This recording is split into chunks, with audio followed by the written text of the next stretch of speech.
Monetary Fund issued a downgrading report on Canada's growth prospects earlier today. To discuss the highlights, maybe even some lowlights, we're joined by former Chief Economist Don Drummond. Still keeps his hand very much in the economic world. Welcome to the show, Don. Thank you. So we're not number one in the G7 economies in terms of growth projections anymore. Should we be having any concerns about our sudden status as number two? Well, I don't particularly care on a relative basis. All the better for New Zealand and Australia if they can do better, but the IMF forecast of 1.5% growth is not very good.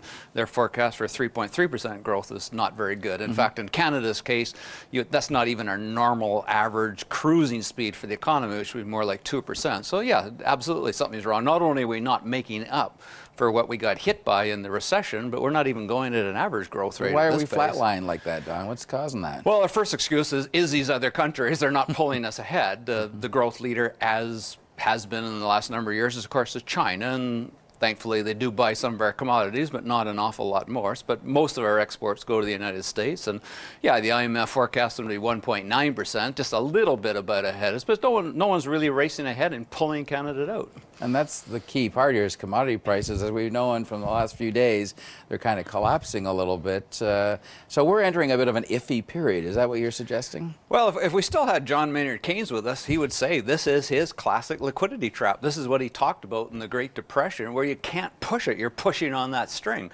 And that's probably the most depressing thing. It's not the growth prospects itself. There's really not much you can do about it. The ammunition has been spent by the monetary authorities, rock bottom interest rates, tons of liquidity floating around.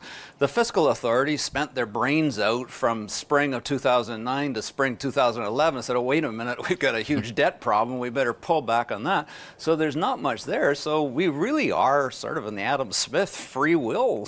No one can really guide this economy to a better place at this point.